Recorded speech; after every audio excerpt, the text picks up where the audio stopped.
Fala pessoal, mais um episódio do podcast da Acessível em parceria com a DLG Media e hoje eu recebo aqui um amigo aí de longa data, Raul Marx, jornalista, escritor. Seja bem-vindo aqui. Pô, muito obrigado, é uma honra, uma alegria vir aqui conversar com você sobre muitos assuntos, né? Sei que você está aí preparado. É isso aí. Tem uma perguntinha, bastante coisa aqui. Ô Raul, faz tempo, né, cara, que a gente se conhece. Você estava mais na área assim, de jornalismo e depois você migrou para a literatura, né? Conta um pouquinho da tua carreira de jornalista para escritor. Eu comecei em 2004, me formei, né? Aí já entrei no Diário e fiquei lá até 2016, 12 anos, né? Inclusive foi nas pautas aí esportivas que a gente se conheceu, né? Embora não fosse a minha área principal, né? De vez em quando num plantão tal rolava Sim. alguma pauta de esporte.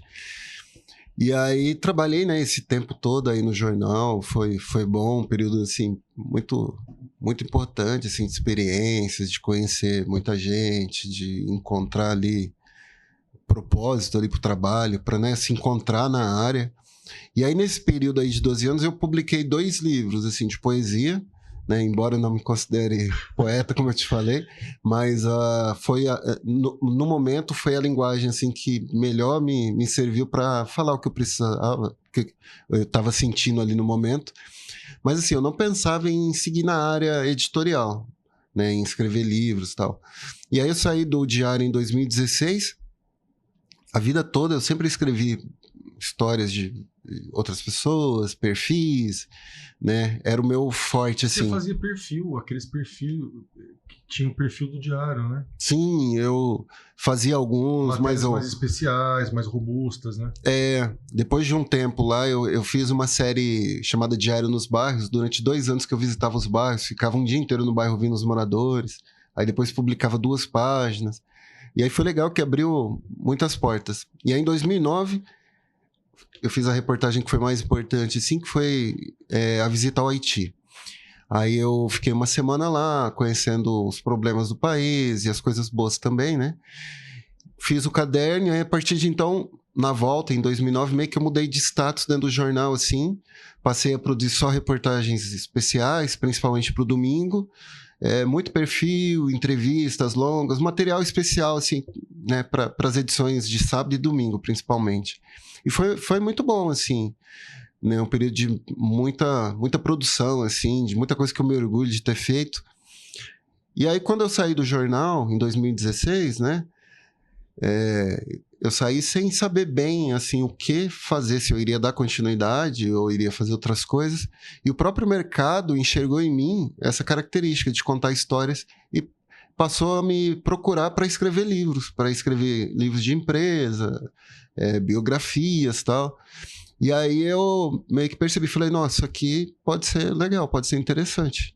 E aí comecei e não parei mais. Olha só, desde então. Desde então, foi um mercado, assim, as pessoas de fora que me enxergaram como, assim, um autor que poderia escrever esse tipo de história. Foi a tua trajetória, né? Tua trajetória que te trouxe até... E foi muito legal, assim, porque basicamente eu uso ainda essas técnicas do jornal, de entrevista, de pesquisa, né?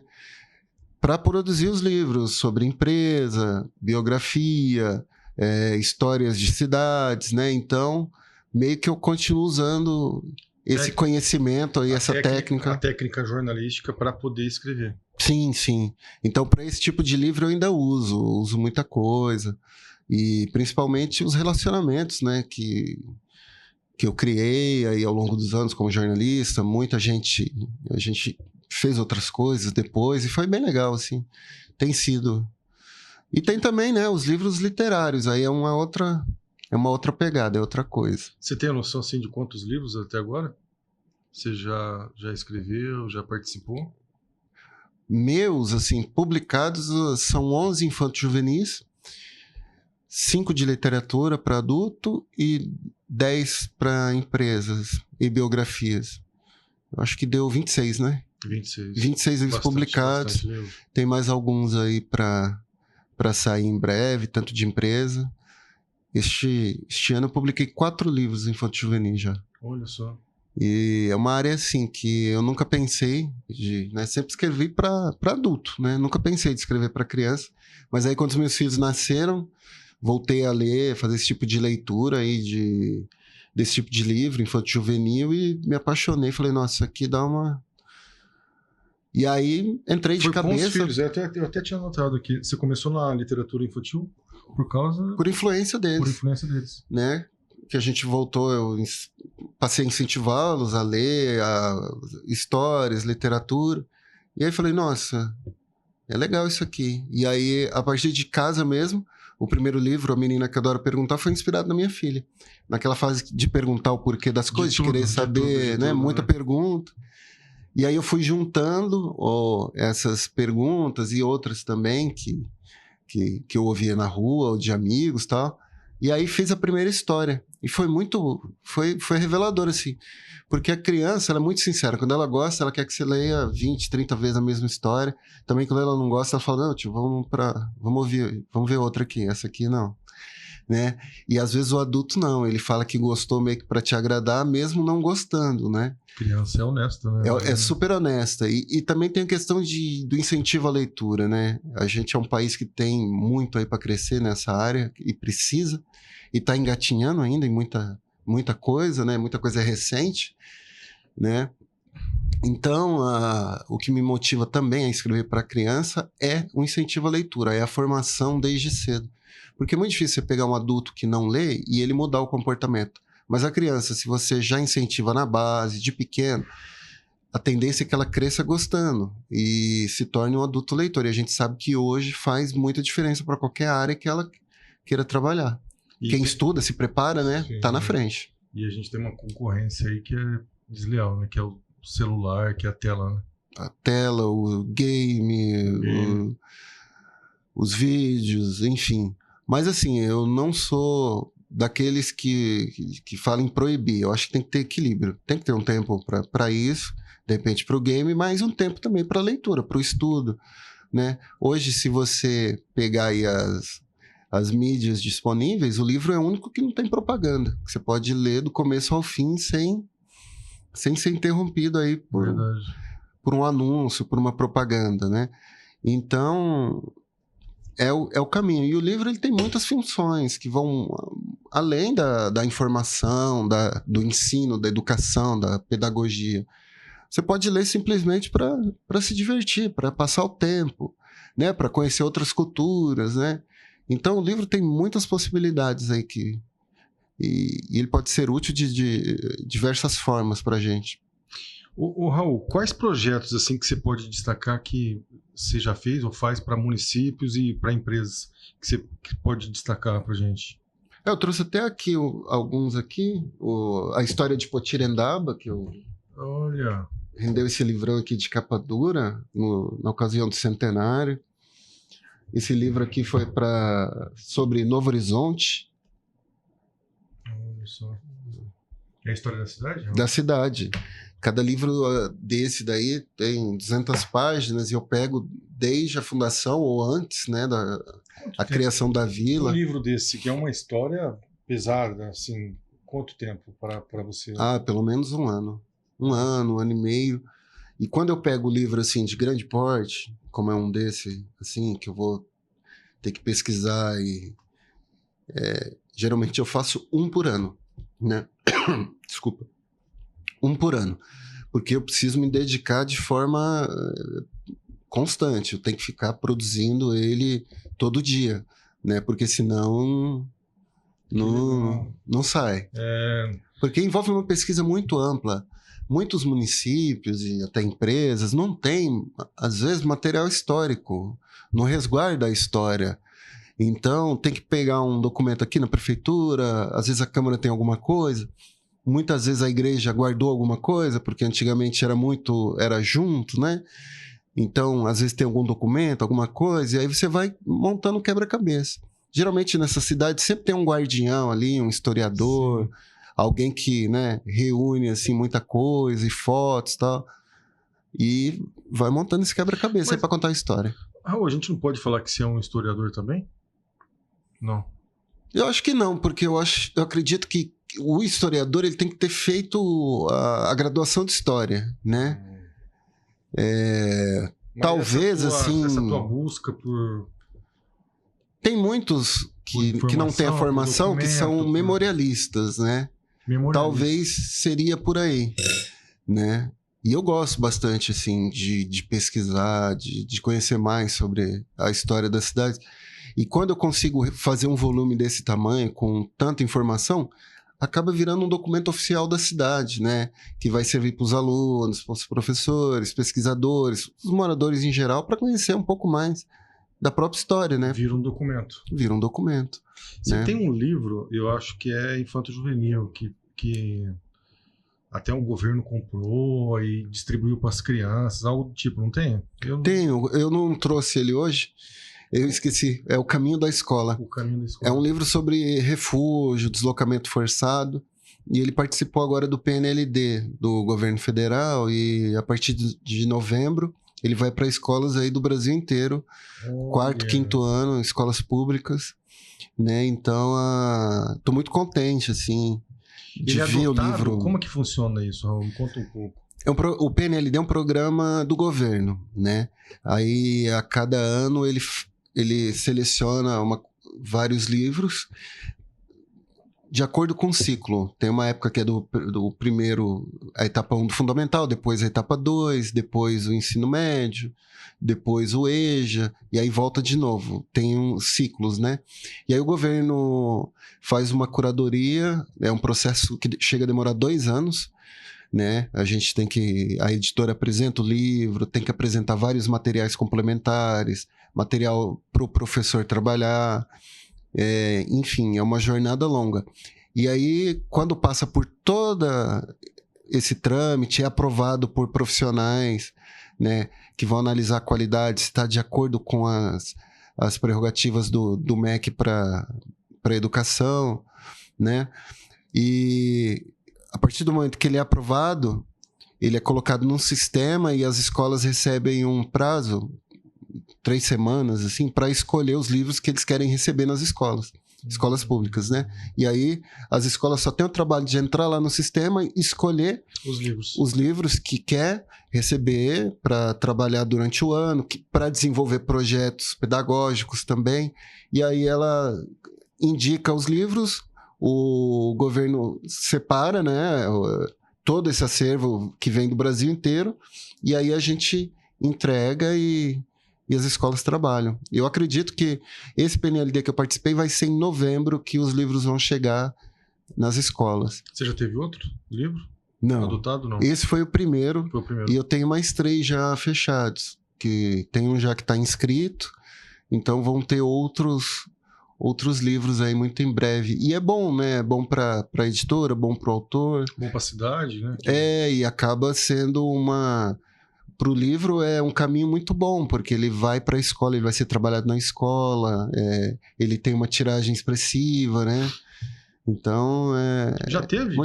Alguém daqui de Rio Preto que teve um livro assim selecionado, não? No PNLD? Não sei. É uma boa pergunta. Eu desconheço. Eu também. Eu não conheço. Olha só. Né? Quem sabe, pode ter sido o primeiro, né? Mais especial ainda. Vai virar pauta isso daí. Que legal. Voltando aqui ao assunto, não tem como a gente não falar de jornalismo, né? Eu acho que somos 2 jornalistas e a gente acaba voltando um pouco nisso.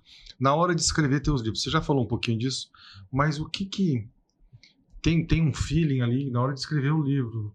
Você usa ali, ser jornalista te ajuda, o que você pode falar aí de técnica, do teu dia a dia aí sendo jornalista e escritor, né? Sim, não, ajuda muito. Quando a gente vai fazer um livro assim para uma empresa, para uma cidade, tudo começa com uma ampla pesquisa. Como não há muita informação, muitos documentos, tem uma pesquisa de busca de documento em órgãos oficiais, às vezes fora aqui da cidade, nacionais, estaduais. Busca por fotografias também, geralmente não tem muita coisa. E entrevistas, né? A gente vai meio que procurando pessoas que estão ligadas com a história, diretamente ou indireto. E aí você vai né, pegando depoimentos, vai montando mesmo um quebra-cabeça, né? Você pega várias informações, né? Eu tenho muito compromisso assim com a verdade, com a ética. E quem conhece meu trabalho sabe que eu sou, nesse tipo de trabalho eu sou muito criterioso, eu não exagero, eu tento ser o mais real possível, assim, porque não é esse tipo de livro não é para exaltar uma figura ou outra, mas é para contar a história de um todo, do coletivo, das pessoas, né? Então eu tenho muito cuidado com É isso. para virar documento mesmo, né? Não é fantasia, né? Não é um livro de fantasia, né? Sim, tem que ser desse jeito. E nas empresas, assim, às vezes a empresa está completando 30, 50 anos, 100, uma data redonda, vamos fazer um livro. Aí, às vezes, você chega na empresa, não tem muitos registros. Porque não há, assim, uma cultura de registrar de forma oficial. Às vezes falta o olhar do jornalista aí, né? Às vezes a empresa é uma empresa que produz uma peça específica, uma peça para avião. E aí ela começou ali o artesanal e foi melhorando seus processos. E ficou gigante. Trazendo tecnologia. Aí comprou uma máquina enorme, super tecnológica, e quando chegou essa máquina, não tem foto dela chegando, dela começando, de mudando os processos. Ou a inauguração de uma fábrica, não tem a foto. Né? Como começou lá, pequenininho na garagem. Pequenininho. Então, eu sempre falo assim para as empresas, para ter a cultura de registrar. Quando tiver um momento assim emblemático, uma passagem marcante, contrata o fotógrafo, pede para ele fotografar tudo, registra tudo, porque é a própria história. Se não for para contar agora, vai guardar para o futuro, para alguém que for, né? E hoje, inclusive, pode fazer vídeo também, né? Dá para incluir os vídeos aí. Né? Então, você tem que ser um memorialista da própria história. Você tem que ir guardando, né? Principalmente quando é uma empresa, uma cidade e tal. Tem que ir guardando, tem que ter essa reserva aí de informação oficial. Porque informação tem demais por aí. Só que, muitas vezes, não há a informação correta, né? Então, é importante ter os registros, foto, vídeo, documento, né? Vai facilitar, né, os projetos aí futuros. E quais cuidados na hora de escrever um livro de uma empresa, ou de uma entidade, ou de uma prefeitura? Quais cuidados assim que precisa ter que ser assim? Sempre a checagem, exaustivamente checar, se possível com mais de uma fonte. Né? O livro aqui do Asa Branca foi uma biografia... Mostra pro pessoal ali, do Asa Branca, para quem não conhece. É uma biografia que ele autorizou fazer, né? Só que ele não direcionou nada. Foi tudo feito de acordo com a minha pesquisa, com o que eu queria fazer, encontrar. E eu conversei com ele, entrevistei ele várias vezes e ele me falou muitas coisas. Então eu adotei como critério nesse livro toda informação checar com pelo menos 2 fontes. Informação assim muito importante, capital para a história. Então, toda a informação, toda a passagem foi checada com pelo menos 2 fontes, né? Que estavam ali, testemunhas, gente que viu ou que ficou sabendo, enfim, que tinha alguma, né? Por que esse cuidado? Para lidar com a memória é muito complicado, né? Porque a pessoa vive ali uma passagem, uma situação, e aí passa 20, 30 anos, às vezes, mistura vários acontecimentos, ou perde um pouco do que realmente foi, ou cria fantasia em cima, enfim. Aí tem que ter esse cuidado para sempre checar a informação. Te deu trabalho? Né? Esse livro do Asa Branca? Te deu muito trabalho? Deu. Foram umas 60 pessoas, assim. Porque tem umas passagens muito surreais, assim, difíceis de acreditar que... E era verdade. Era verdade. Ele fez umas coisas muito doidas, não fez? Ele fez? Muita coisa, tipo... Dá pra você contar alguma coisa aqui? Dá. Foi publicado no livro agora, né? Não, ele tinha costume, ele não confiava em banco, então ele tinha costume de enterrar dinheiro no quintal. Sério? Ou pôr em árvore, colocava no saco e pendurava na árvore. Mas muito dinheiro? Muito. Ele... Me passa o endereço. Não acha mais, não. Ele, na década de 90, nos meses melhores, ele chegou a ganhar 1 milhão por mês. Na década de 90. Você imagine hoje quanto que isso valeria. Porque ele era o número 1 do rodeio. Ele que inventou muitas coisas que estão aí hoje, em termos de narração, foi ele que criou. Né, e participou de novela, de especial sertanejo na Globo, enfim, né, virava um acontecimento. Até então, o narrador ele tinha um papel importante, mas meio que secundário, ficava ali escondidinho no brete e tal. E ele mudou, ele Chegava de helicóptero, né? Chegava de helicóptero, inventava sempre alguma coisa, ele estava ali no meio do palco, ou no chão mesmo, na frente de todo mundo, ou na galera, na arquibancada, enfim. Era um cara grandão na época, tal, que chamava atenção, e tinha uma vozeirão. Né? Ele também entrou nos Estados Unidos ilegalmente, aí eu fui checar como é que foi isso. Ele entrou ilegal? Entrou. Ele, tipo assim, ia nos rodeios e ele teve muito problema com bebida e droga e voltava dirigindo Teve uma vez que ele voltava com a caminhonete e ia receber em grana, assim, saco cheio de dinheiro. Sim, e com a janela aberta, o dinheiro voava, chegava sem nada em casa. Enfim, ele ganhou e perdeu muito dinheiro, assim, na mesma proporção. Então, assim, como era, né, tinha muitas passagens assim, eu tive que checar exaustivamente. Pra ver se condizia com a verdade, né? E eu não me lembro, assim, acho que teve uma outra coisa que eu tirei, ele corrigiu uns 2 nomes que não estavam corretos, mas em termos de informação e de passagens, principalmente as que eram desagradáveis a ele nem mexeu. Não pediu. Não pediu para tirar. Eu não tiraria de pronto, ainda iria analisar, né? Mas isso é uma biografia, é um livro sobre uma pessoa. Em termos de empresa, é diferente, porque é mais institucional. Sim. Né? Você vai tentar reconstruir a história da empresa, o passo a passo, os diferenciais. E aí entram aí, claro, as pessoas, que é impossível você contar uma história de uma empresa sem ter as pessoas, né, que participaram, que ajudaram, que desenvolveram produtos, deram ideias, né? Aí é uma outra pegada, assim, mas também todo esse cuidado e sempre compromisso com a verdade e com a ética, né? A gente tem que ser assim, né? Não adianta, não tem como trabalhar exagerando no elogio, porque não dá, não é assim que as coisas funcionam, né? Aí não vai ser um documento, né? Aí não vai ser algo real, né, para todos, né? Outra coisa aqui que eu queria saber, questão de estratégia. Quando que um livro, uma publicação dessa pode ser estratégica para o público interno, por exemplo, de uma empresa, quanto externo, né? Você pega uma empresa aí que tem uma história centenária, ou de 50 anos,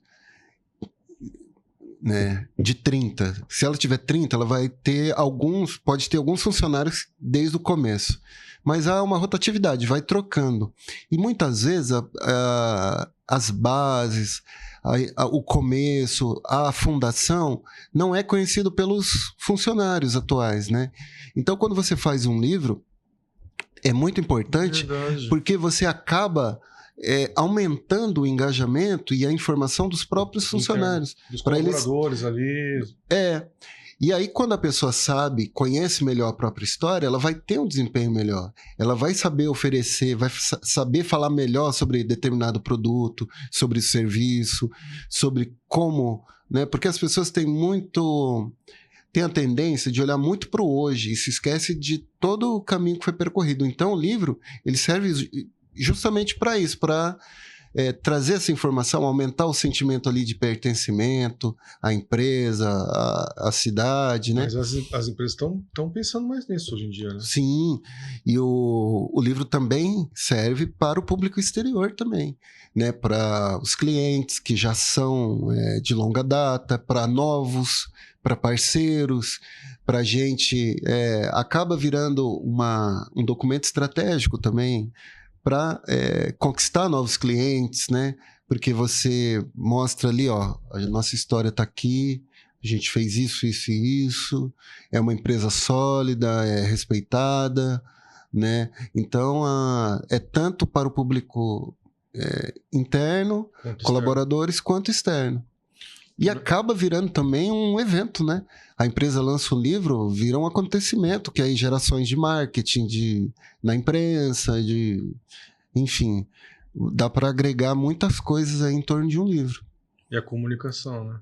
Tem muita empresa que hoje ainda tem, né? Umas antigas, mas está melhorando isso, né? Sim, tá, claro. E eu tenho feito vários projetos aí, né? E percebo que há uma preocupação das empresas com a comunicação de deixar claro, né?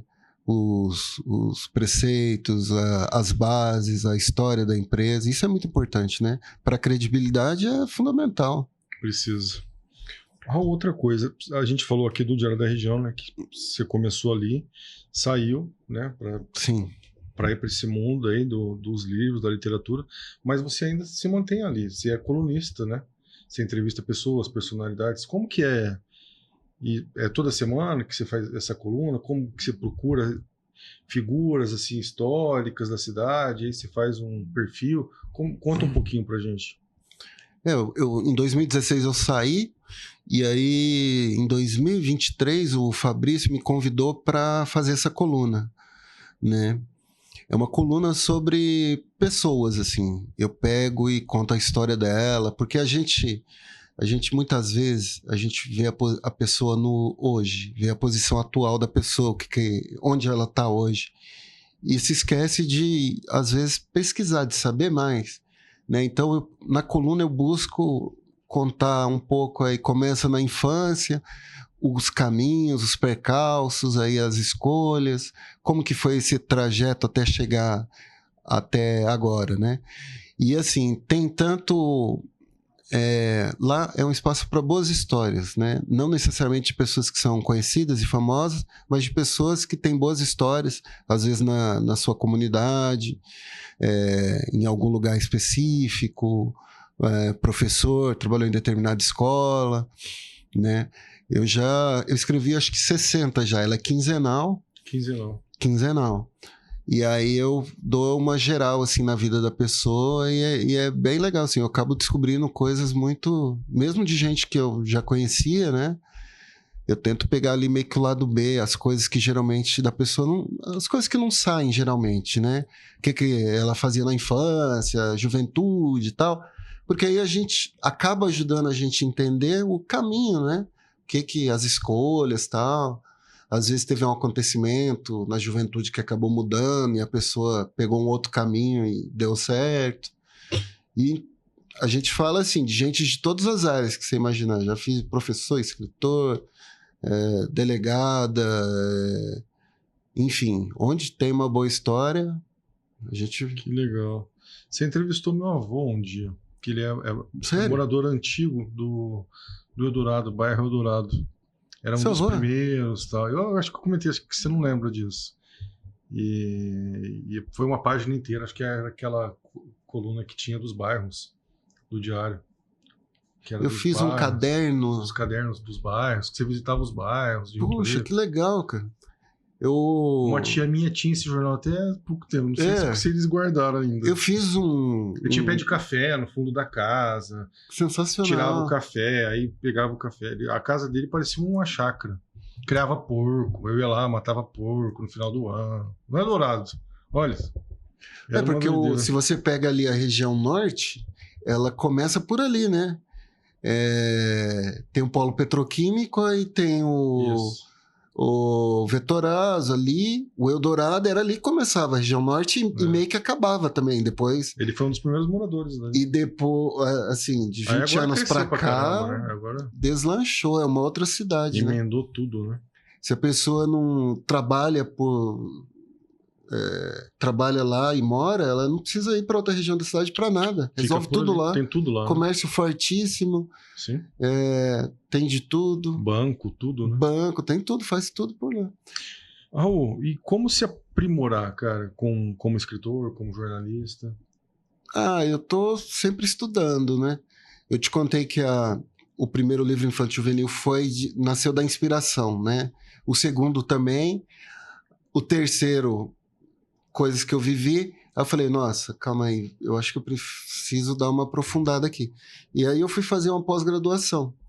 Estudei a literatura infantil juvenil, né, para entender mais as bases, pegar a história, o contexto histórico, pegar antes até de Monteiro Lobato, que é muito importante aqui na produção nacional, né, os contos de fada e tal. Aí Monteiro Lobato e estudei tudo isso. E não paro, eu tô fazendo um outro curso agora também, para entender melhor e tanto a questão da produção do que já foi feito, quanto de tendências de mercado, de temas, o que né? Eu nunca estou de acordo com o que procuram, assim, né? Eu tento trabalhar de acordo com o que eu estou sentindo, com o que eu tenho vontade de falar, mas Rende mais, né? Eu acho, não é? Então, a tendência de mercado, geralmente eu não estou muito ligado nisso. Mas, assim, eu sempre procuro fazer livros divertidos, assim, com uma história legal para criança ler, para ler ali com a família, e com temas também ali junto, para ampliar a história, para trazer, né, outras camadas, você vai tratando ali de vários assuntos. E é muito bom, assim. Como que você encara, não está aqui, mas eu acho interessante você falar disso, como que você encara aí inteligência artificial, ou ChatGPT, ou o que for de inteligência artificial, que hoje tem um monte, dentro da literatura e dentro do jornalismo? Eu acho que chegou agora, né? Precisa regulamentar. Eu não uso no meu trabalho. Para nada? Nada. Nem para pesquisa? Não. Eu prefiro fazer tudo orgânico, e um dos maiores prazeres de trabalhar com escrita é conseguir contar uma história. Então, se eu, né, recorrer a esse tipo de coisa, vai perder um pouco. Eu acho que o que falta é um caminho irreversível, ela vai ser usada. O problema é que hoje falta transparência. Eu acho que precisa regulamentar e deixar claro, porque tem gente usando tanto para produzir histórias, quanto pesquisa, ou capa do livro, enfim, uma série de etapas aí do processo, só que as pessoas não sabem, o leitor está comprando sem saber. Eu acho que, assim, se o autor quer usar inteligência artificial para melhorar a sua história, ok, mas coloque na capa texto criado com inteligência artificial. Se o leitor, a partir daí, Sim, quiser comprar, o problema é dele, o dinheiro é dele, né? Ele tem todo o direito de fazer essa escolha. Mas, do jeito que está hoje, eu não concordo. Porque as pessoas estão comprando histórias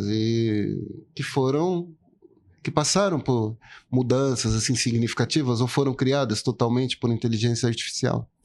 Então eu acho que precisa regulamentar e deixar bem claro o que é inteligente, que está sendo usado ou não é. E aí as pessoas, cada um... No começo do ChatGPT, né, eles fizeram um livro, né?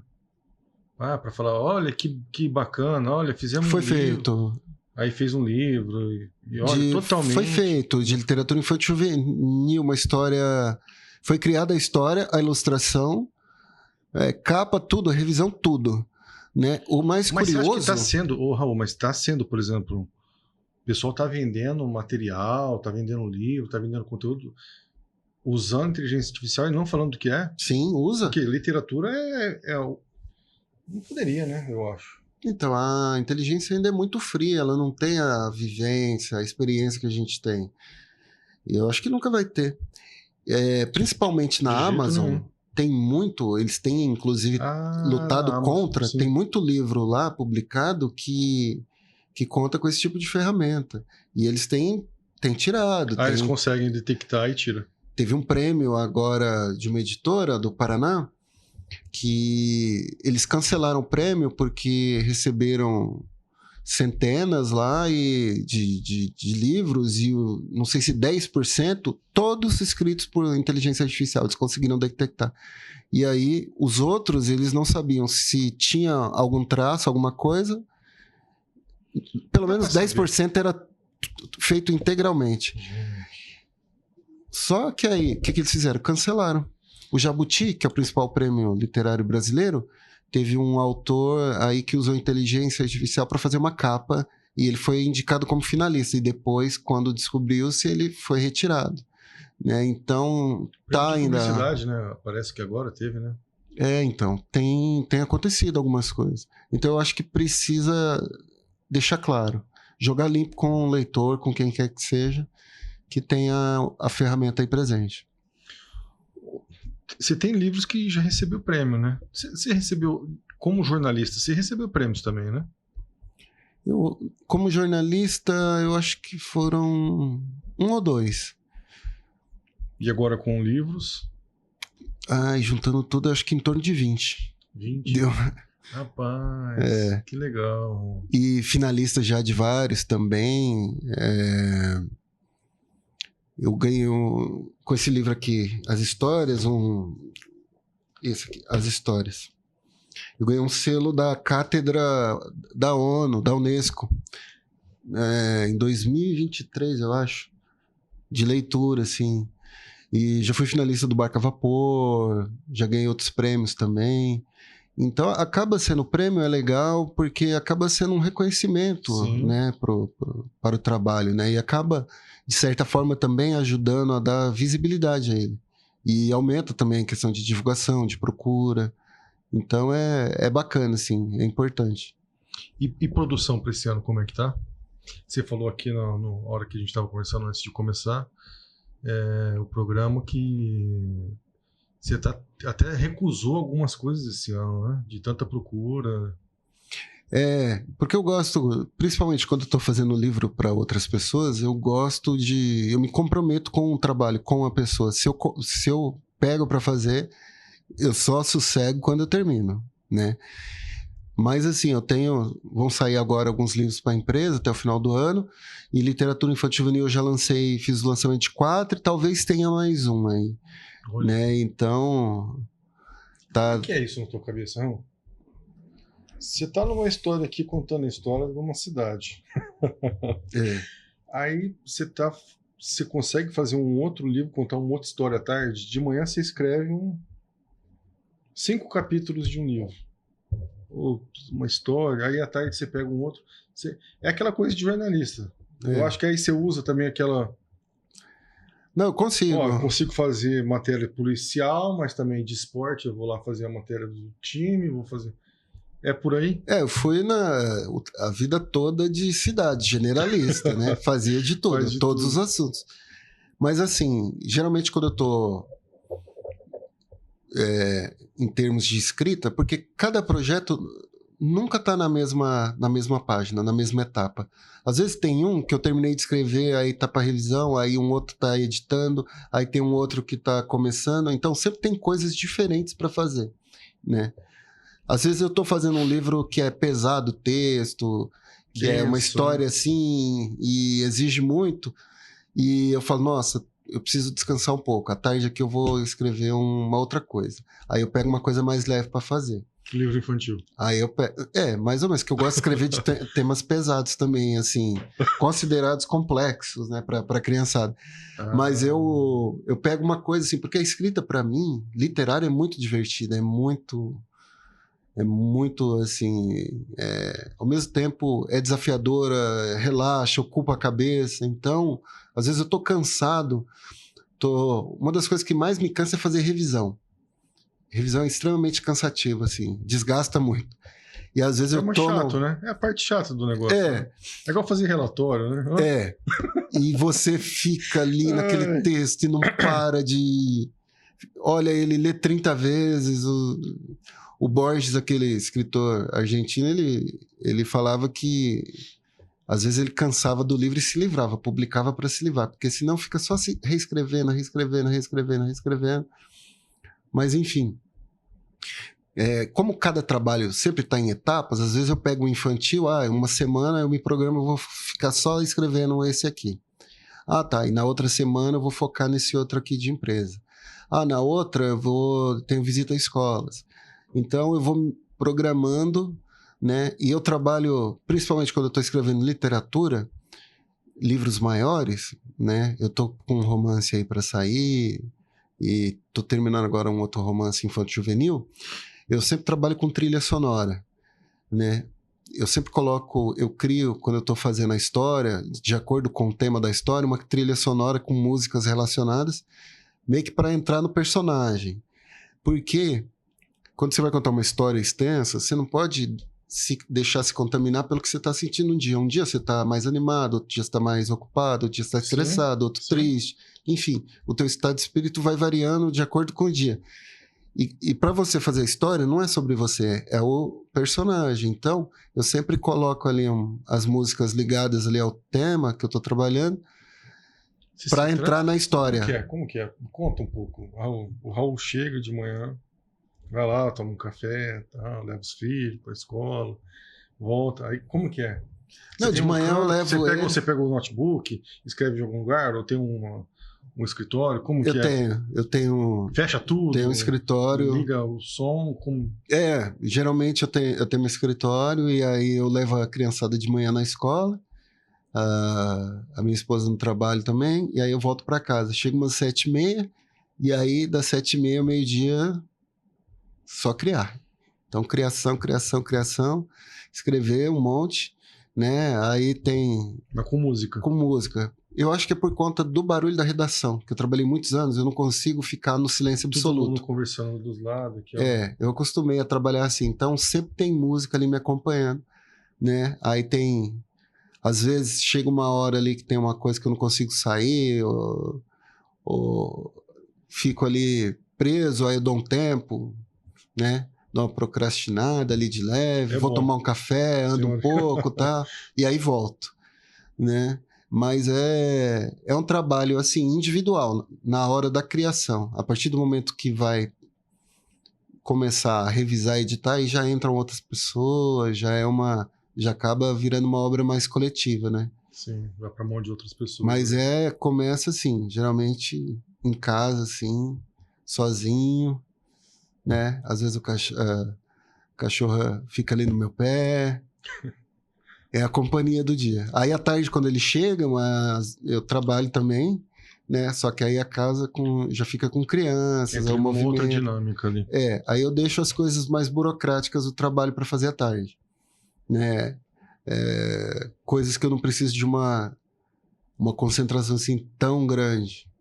E assim eu vou produzindo. Legal.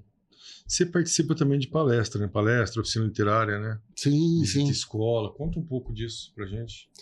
Eu faço visita muitas vezes assim escolas para falar dos livros, para falar sobre leitura, incentivar a leitura, literatura, né? E eu gosto muito de ter esse retorno, esse feedback. Quando a gente vai na escola assim que já trabalhou com o teu livro, que a criançada já sabe do que se trata, nossa, eles chegam com muitas perguntas inteligentes. Eles trazem observações e leituras de trechos, às vezes, que eu não pensei daquela forma, sabe? Porque cada pessoa, ela sente, ela enxerga a história de um jeito, a partir das suas experiências, conhecimento, olhar. E é muito legal, eu aprendo muito, assim. O trabalho vai ampliando, vai crescendo. E eu faço também bate-papos, participo de bate-papos, faço oficinas sobre a publicação do primeiro livro para ajudar quem está começando e busca, né, entrar nesse mercado, né? Já fiz lançamentos, eventos em vários lugares do Brasil, já estive em Porto Alegre, no Rio, Minas, Paraná, enfim, lançando, fazendo oficina e sempre falando sobre livro aí, sobre... Você me ajudou até a soltar um livro, né? Foi uma coletânea ali dos textos que eu escrevi no diário da pandemia, né? Quando eu estava na Itália, né? Tem alguns amigos que eu ajudei já, assim, a pegar o caminho, né? Porque... teu livro foi um ótimo livro. E acabou virando um registro histórico, né? A partir do seu olhar, mas que você representa ali o que muita gente passou na pandemia, né? Sim, sim. E logo eu sei que vai ter outro, né? Não.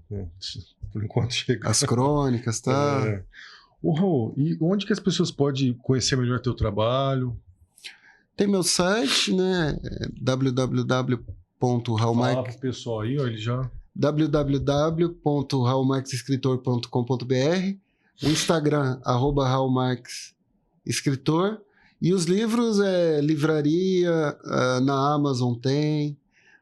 Quem quiser falar comigo aí, manda aí um oi no Instagram, eu tô sempre atento, vou ajudar e conversar aí com o maior prazer. No Instagram como que é? @raulmarquesescritor. Raul Marques Escritor, é isso aí. Raul, obrigado. Obrigado por ter vindo aí. Pô, muito obrigado. Vamos, Uma honra. Vamos combinar outras vezes aí para trazer mais histórias ainda. É isso aí. Muito obrigado e uma honra, uma alegria estar aqui com você hoje. Legal, obrigado. Gente, brigadão.